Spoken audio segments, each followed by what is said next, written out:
Dave, John, Shane,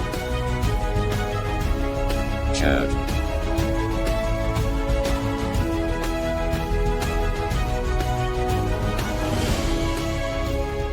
these Sci-Fi Guys.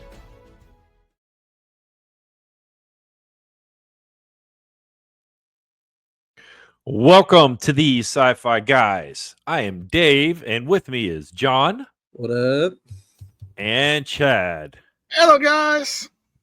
And we may get Shane later on. It just depends. He's kind of busy today. But today we are going to be talking about the movie The Mask. Yeah, Jim Carrey. One of his, I don't know, I think it was a really good one of his better movies. Yeah. Of course, he does play the same character in most of his movies, so you know. This This movie fit him better. Yeah, this really does. It did. It fit him a little bit better than you know. I don't know. I mean, all the stuff I've seen him in, he's pretty much he's you know, what was it? Yeah, Ace Ventura. Ventura. That you know, fit him he was- well. Liar, liar. Liar, liar. It was a little bit kind of a normal role. Yeah, and So the Truman Show is really the only one I would count as not overtly comedic. Yes, exactly. You know, but I mean, all of them, he's kind of. Nice to meet you, folks. Bill here. You know, kind of just that over the top thing. Yep. Well, anyway, hey, let me go ahead and read the plot. The plot is bank clerk Stanley Ipkiss comes in possession of a mysterious mask, which transforms him into his inner personality. Soon, the bumbling clerk becomes an unconventional superhero in search of justice and a good time, of course.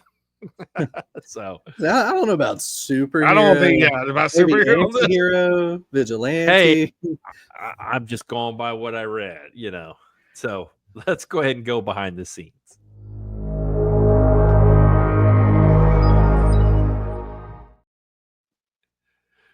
Okay, director was Chuck Russell. He initially envisioned a dark Freddy Krueger type movie. If you go back to the comics, that's how the original, when they did The Mask, it was all dark horror type movies. Well, okay, they casted Jim Carrey.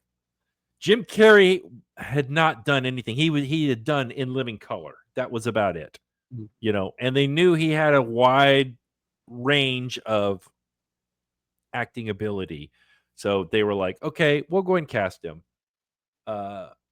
However, they shifted the tone entirely after Jim Carrey was cast. As one does. Yeah, they turned it into a live action Tex Avery cartoon with Carrey at its center.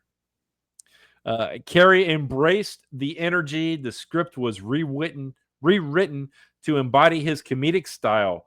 And Carrey says, you know, this movie, it seems like it was just written for me. That's because it was. It was. You know, they basically took the script and said, oh, we've got Jim Carrey. All right, let's go ahead and change everything around. Jim Carrey was paid $450,000 for this movie in 1980. Well, whatever it was, the movie was released in 1994. Yeah. But you know, that's not a lot when it comes to, you know, when we're talking some of these other ones, you know. Well, what did Sean Connery do for League of Extraordinary? $4 million. I'll say it was a few Yeah. mil. It was several mil. $4. Yeah. Well, because of he was just paid so, which is also under what the studio expected to pay.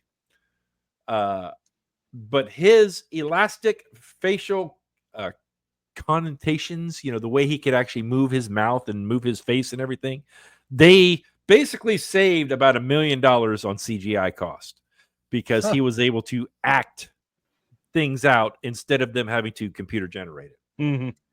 those big honking teeth, the big chiclets he had. All right, I know I'm dating myself. You guys probably don't even know. I know what chitlets are. Basically, they're like Tic Mexican Tacs on gum. steroids. They're Yeah. huge, big honking, but they were gum, and we used to take them and stick them on our teeth, and we look like Bucky from, Bucky. You know what Bucky is, John?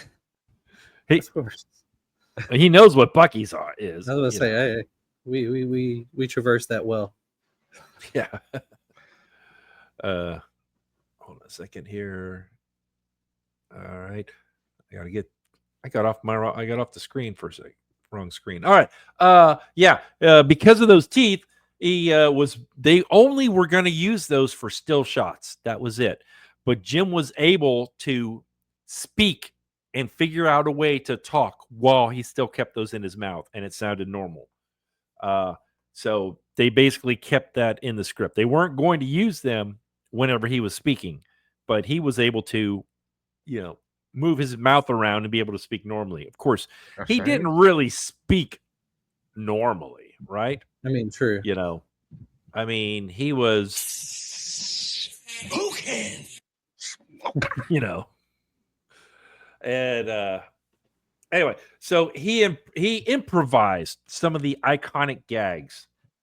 Again, what I just said, smoking, what I just played, the heart-shaped smoke rings, pulling out the condom out of his pocket, during the balloon baking bit and things like that. I mean, all that stuff was just ad-libbed. And they loved it. Of course, the directors loved it. The cast loved it. They actually, speaking of cast, they took a gamble on Diaz because she was not the first choice. The first choice was going to be Anna Nicole Smith, but she dropped out. Thank God. Diaz won the role during auditions and utterly charmed the filmmakers. Basically, Tina's character shifted from a bad girl to genuinely good, a change driven by Diaz's likability, because this was her first movie ever. Yes. And and she knocked it out of the park. She really did. The duo's chemistry was electric. Carrie brought out Diaz's laughter on set, and she nearly got an ulcer waiting to know if she had been cast. So, I would never want to do that. Have that whole casting thing and waiting to be cast. And No. Yeah, you got to think with Diaz after this movie, her career skyrocketed. Yeah, well, so did Jim's. Yeah, At this point, also, he flew up the, doing all these. I mean, we were talking about him offline. Several of his movies, Liar Liar, and Ace Ventura, and what were the other ones? Truman Show. Yeah, Truman Show and things like that. I mean, he became a household name. Industrial Light and Magic, with a small company called DreamQuest, took cinematic risks. They pushed 3D CGI into Tex Avery territory. The result earning an Oscar nomination for Best Visual Effects. So All right. they got nominated, but they didn't win. I can't tell you what they went up against. So, prosthetic wizardry. Greg Cameron and LIM's Steve Williams engineered the mask composed of tiny silicone pieces that preserved Carrie's facial expressions. He endured 4-hour makeup sessions every day. Every day, whenever he had to wear the mask.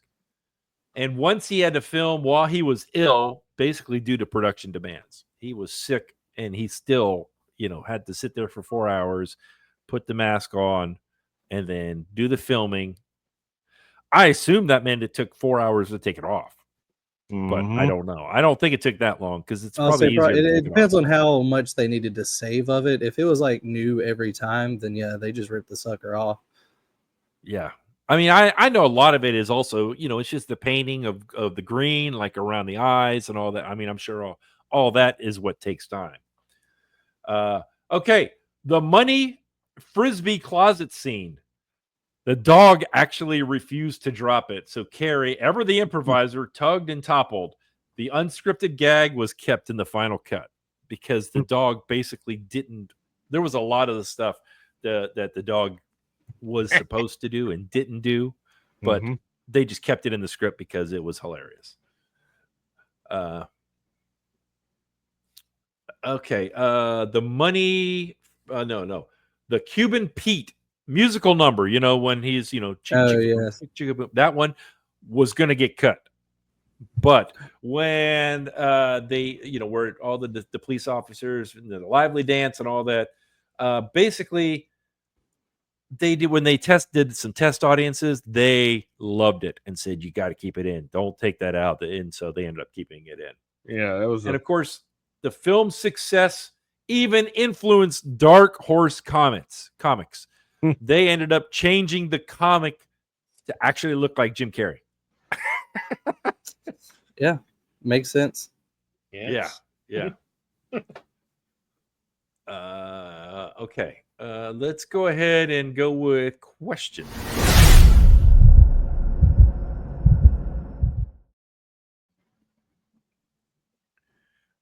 I'm going to ask y'all a question. What implications would come from a real-world object like the mask? Would it be weaponized, outlawed, or studied? Who? Depends what hands he got it into. What part of the world he got into. Like if it landed, we found it in the United States, I think it will be studied to see what it's doing, and then sooner or later figure out how to use it. And then, but if it anywhere else, it might be weaponized right away once they figure, I can put this on and do all this. We use them for one superhuman. Yeah, see, I think weaponized is definitely the end result, no matter what in the world. I think the process before that would depend on where, but I think a lot of places would start a study on it. And then depending on whose hands touched it or as they studied it, it ended up on someone's face. I think the moment they realized what it's capable of, there's no doubt in my mind, we as humans are going to work to weaponize it almost immediately. I mean, as powerful as it was, yeah, there's not a chance we don't. And God help us if the CIA got a hold of it. Instant disguises that easily, man, that's their dream. Yeah, but you look green. That doesn't matter, man. It doesn't matter. But you got to look at when Jim Carrey was wearing it. It was what we saw in the movie when the bad guy, the mobster, got it. The tone of the mask it changes per person that put it on, so it reads your personality. Yeah, it does, and that's what I really liked about it. I mean, how they that whole scene where Dorian was wearing it, and he was just this evil mobster, and then they she gets it away from him, and then when Jim Carrey jumps over the bar and then slaps it on, and then it's like, did you miss me? Drinks the drink and then all the holes. It's like, I guess not. So yeah, I loved it when the dog got the mask on. Yeah, that was pretty funny. And of course the dog just wanted to lick him, just like with that long tongue and all that. So it was pretty cool. Shane, I know you just got on. I appreciate you getting on here. Sorry I'm late, guys. I apologize. No, it's all good.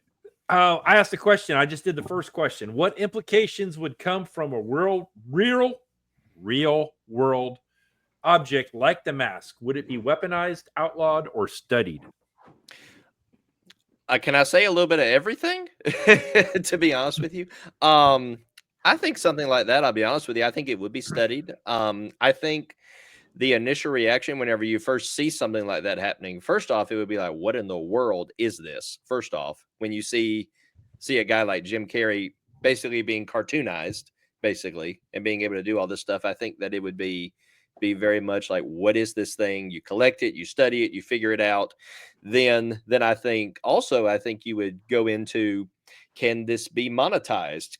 Like you said, can it be weaponized? Can this be something that we can use for different things? I think there's a whole lot of scenarios to where it can be used for something else, but I think it would be kind of contained and studied first. Yeah, I think I agree with everything you guys all said. I think it would be, well, it depends on who found it. So really, if it was a scientist or something like that, they would want to study it. I don't think they would outlaw it. I really think they would end up weaponizing it in the long run. The military would find out about it. They would come in and snatch it up and say, nope, we're taking it, and the movie actually shows us, it just depends on who's wearing it. Could you imagine Steve Rogers wearing it? Oh man. He would be, it would be so cool, because he was so down to earth, fantastic and all that, but yet then on the other hand, if you had someone like Thanos, oops, yeah, that's true. So that would just be really wild. Yeah. It's all about the who has it. I kind of think. It really is. It depends on who the wearer is. Okay, so can we consider the mask as a form of alien tech or a magical artifact? And does that change how we categorize this movie as either sci-fi or fantasy? I don't think it changes. I think it's gonna be a magical artifact, because you got to remember when Jim Carrey or Ipkiss was studying what it was. If he really found out, hey, it's some form of like Loki, but in the African culture, some kind of tribe in Africa was their version of Loki. So you got to think it was a magical mass mischief. So. Yeah, and see, I definitely agree on the magical artifact side. However, I think categorizing this as sci-fi doesn't necessarily go wrong, especially if you consider what the magic does. I mean, it's still 100% fantastical in terms of you have magic and it's shape-shifting. However, shape-shifting in its most basic form is just atoms rearranging, and what is that but science? Also, I think the moment you drag the research guy into it, you are dragging science into it. And I think that aspect at least allows us to still call it sci-fi, even if it is a little more on the fantastical side. Overall, it's in a different world. It's a lot of crazy stuff happening. There's still a lot of science there. And the studying of it, I think, helps aid the sci-fi side of it. So for me, it's still sci-fi, even if it is a more fantasy-like object and idea for how the mask came to be. I agree. I think that you could kind of go either way with it. I do kind of lean more towards the magical artifact side, I guess. So I guess it would kind of lean itself more towards a fantasy kind of thing. But really, truly, it could go either way. And I think that that's kind of what makes this movie so interesting, is that it doesn't just peg one way. It could kind of go different ways. And I think that's kind of what makes it fun. Yeah, Part of what makes it fun. It really was a fun movie, I think I lean a little bit more towards the science, just because Marvel, with Loki, and just kind of when you looked at it, I'm like, that could be nanobots, it could be all kinds of stuff, So I think I would just kind of lean towards science fiction rather than fantasy, although anything that changes you like that did can be in the fantasy realm also. 100%. Yeah. So how would this movie change if it was set not in 1994, but set here in 2025? Ooh. If you think about it, in our modern day with smartphones, memes, social media, how would it change? See, that's where I think the biggest tone shift in the film would happen if it happened nowadays. First of all, I feel like you'd almost have to nix the investigation side, just because with cameras everywhere, it'd be real easy to spot something going on with him, or some form of subpoena to grab a security camera in the apartment with the lady. I don't know. I feel like it'd be a lot easier to track down that it was Ipkiss from the get-go. So I think that would have to shift. But also, man, there would be phones everywhere on this guy every time he pops up, and he would probably blow up virally. And at that point, I think you have does he try to take advantage of going viral and carry out stuff that way? Or would he still kind of take the same route he did? And I think that's where there would be a shift overall. But I definitely think it would have to change if there were more cameras and social media and stuff around, just from a basic story standpoint, because a big chunk of the movie was, well, who is this guy? There's no chance you don't know within like an hour nowadays of who that actually was. Yeah, I can agree with that. With if you do it nowadays, you might have to go with the dark tone where he's the behind, where you don't see him as much, maybe through social media, where hey, I'm coming for you, and then all of a sudden he's there. Yeah. There's a thing about I've heard athletes say before that were in like the 90s and the 80s and everything, and they say that if we played in social media, if we played in the social media era, there is no way that we could have done things that we could have. And I think specifically when you're talking about this, I think there's no way this could have gone on without going viral, especially in the world that we live in now. So I agree with John totally. It social media would have blown up. It would have, quote unquote, broke the internet if something like this would have happened. Oh yeah, and then everyone would have known what city it was and what county and all this other stuff. I mean, it would have. I'm not sure the character of Ipkiss would change much, or the character of the mask, but like you guys all said, you would know exactly who he was very quickly. And there would be no, oh, well, Dorian was wearing the mask, so it was him, not Ipkiss. He saved everybody, It's like, no. Okay, if you could wear the mask for a day, which celebrity or cartoon character would your alter ego represent? Ooh. I'll be Bugs Bunny. Rascally rabbit. Oh.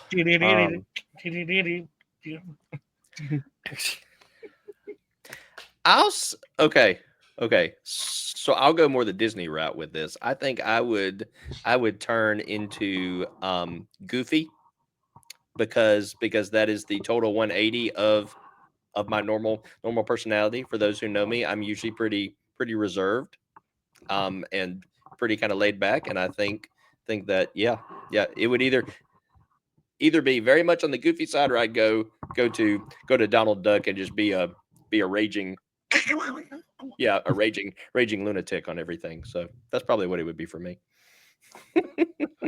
See, I can interpret this question one of two ways, and that's if I could choose the character and if I couldn't choose the character. And if I could choose the character, I would probably go something else that could also shapeshift, which I understand technically the mask itself could. So, but go like Green Lantern style, where you kind of pick up on that. If we're talking about it, which kind of fits on another point, if it like exaggerates who I am already, I'm already slightly goofy and rather large. So I think maybe like the current Hulk in the like in between state. Not like true Hulk, not true Bruce Banner. I'm talking like that weird in between that we got in the latest Marvel films. I think you give me that one and it'd be pretty well spot on. Yeah, for me, I think I would. It takes me a while to figure stuff out. A lot of times, just also I'm getting older, so I'm getting slower. So if it's my alter ego, it would be Speedy Gonzalez. I love it. For sure. You would have said Marvin the Martian.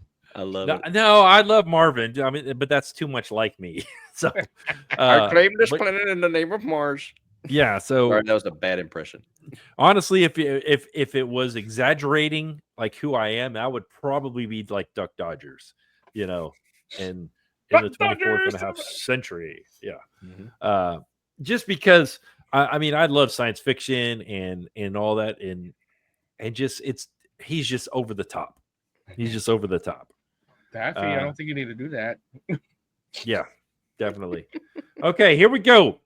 I got a bonus question for us.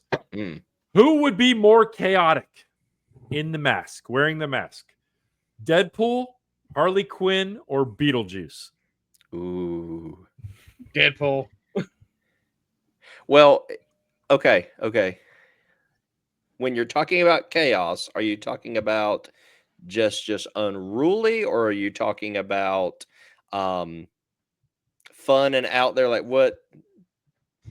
Think Specific, about I this guess. movie. What did The Mask bring out of Okay, Stanley? I'm with you. And then if you put Harley Quinn in that, Oh, it'd be what Dorian. would it bring out in her? What Yeah. would a Deadpool bring out? What would Beetlejuice bring out? Okay, I think I would like to see it in Beetlejuice. I think that would be a very, very interesting combo there. So I'd be very interested to see that. All right, if we're talking chaos, to me, chaos is craziness uncontrolled. And so to me, Deadpool wouldn't necessarily need anything the mask would offer because he basically is that already, including bulletproof. So, I mean, I think he's basically the same guy in the mask that we're without. He just is able to shapeshift at that point. So, like, so be it. I mean, he'd have fun with it. It'd be fun to watch, but I don't necessarily think chaotic because I also think he would be real intentional with what he chose in the shifts. So if he's intentional, to me, that takes away the chaotic side. Beetlejuice, as crazy as he was, I also think was very intentional at times at trying to get himself into existence by saying his name 3 times. And then when he's there, carrying out a chaotic plan, yes, but it's still a plan. To me, Harley Quinn would be the most chaotic in terms of, I feel like she has the least amount of plans of any of these 3. And giving her the ability to do just about anything and also be bulletproof, she'd be all over the place. I think it would be literally insane. Like she would be absolutely chaotic, like definition of chaos. Oh, when I sent y'all the question, that was my first thought was, oh, Harley Quinn would be just utterly crazy, Well, which Harley Quinn you talking about? You talking about the cartoons in the comic book, or the one that played on the Suicide, the live action? I was like, definitely not Suicide Squad. No. I when I think of Harley Quinn, I think of the cartoons, the DC comic cartoons. I don't necessarily think of those movies. And as a matter of fact, I haven't seen the Harley Quinn movie. I haven't. I just got it recently, and I want to watch it, but I have not seen the last one. What was it, Phoenix Rising or something like that? I don't remember the exact name of it. So, who knows? Anyway, those were my questions. I didn't mention this earlier, but okay, I'm gonna go ahead and Rotten Tomatoes. Rotten Tomatoes gave this an 80%, which is I'm honestly kind of shocked. Not very that I thought shocking. this was bad, but like comedic films, they don't tend to rate as high. They tend to rate more like artsy films higher.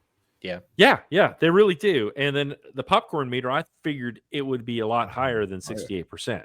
Yeah, but but you also got to think a lot of people out there they do not like Jim Carrey because he plays the same role. Like he plays the same role no matter what movie he's in. He doesn't change it up. I'm like, that's what you love about him. Yeah.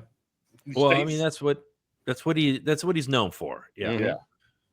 Yeah. So a lot of people probably get tired of that, but I thought this was his breakout movie, Mm-hmm. Yeah. Okay. It had a budget of $18 million. Wow. That's actually less Did than it I make thought. money? Yes. Yes. Yes, it did. Wow. It grossed $119 million domestically. It was actually 119.9. It was really close to Almost 120 120. Wow. Yeah. But I was pretty like, good. okay, that's a lot of money. I mean, think about it. It's over $101 million over what you paid. Mm-hmm. Yeah. That's a good time for a studio exec. Yeah, Yes, it very is. much It so. really is, and especially with all the risks that they took, with Cameron Diaz, with Jim Carrey, and then changing it from a horror movie to something that basically is in pop culture. Yeah. So That's true. That's true. Yeah. All right, let's go ahead and rate this.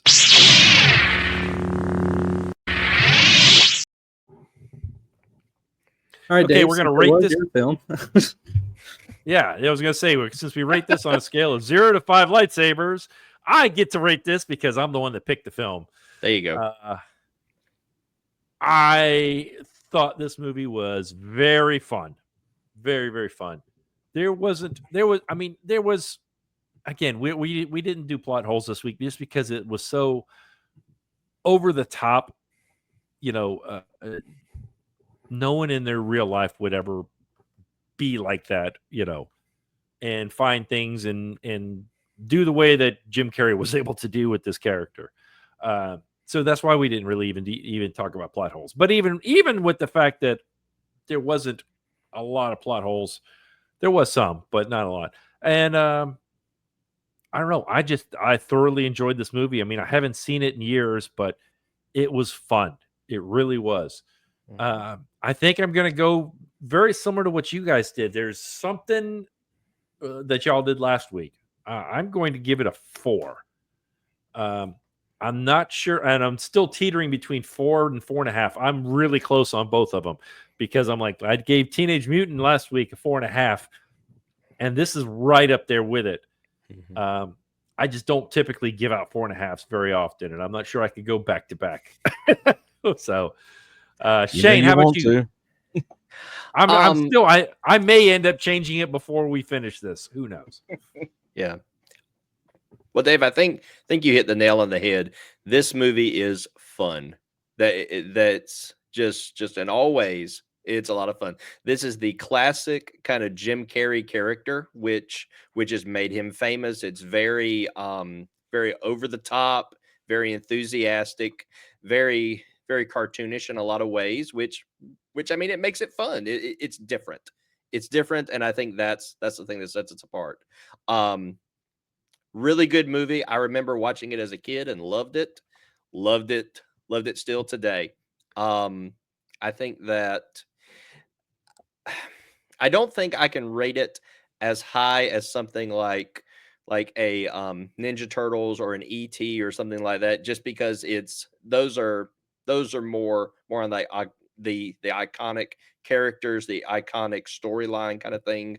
But it was a really fun movie, really good movie. So I actually agree with Dave, and I'm gonna rate it a 4. All right, Chad, how about you? Yeah, this movie was a very fun. I remember watching it as a kid, and I thoroughly enjoyed watching it because you see parts of this movie. If you ever watch Looney Tunes, especially when he first goes to the club, he acts out just the wolf cartoon, and it just made you so. With that nostalgia watching and kind of refreshing over the couple of days I watched, I agree. It's got to be. It can't go any lower than a 4, but it can't go higher than a 4.5. So I'm gonna go 4.5 out of 5. Okay, John. I mean, I think I'm pretty well spot on with where you guys are at. I mean, graphics are great because they are cartoony. I don't think they try to go too serious with a lot of stuff, and I think that is what made it work so well. That said, overall, I mean, the only fault I may give it is maybe a slight lack of sci-fi, and at times a few of the plot holes and going over the top on some stuff. But even then, man, I love it. I loved it as a kid. I loved it again as an adult. And, 20 years again, if I watch it again as a grandpa or whatever, I'll probably enjoy it again. Like, it's a good movie. And yeah, it's not this huge blockbuster like we've seen with a lot of these. So I stand on a 4 as well. All right. Okay. Is there anything we need to fix or improve on this?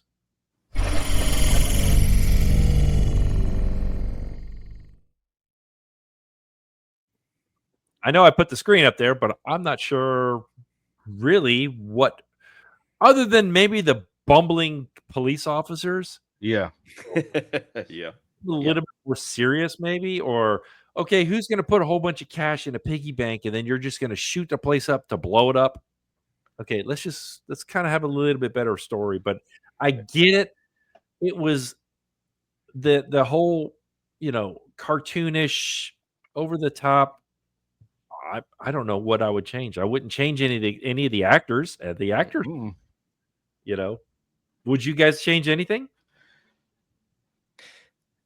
I don't think so. I mean, to me, the the cartoonish parts, I may have even like leaned into that a little bit more Mhm. than they did.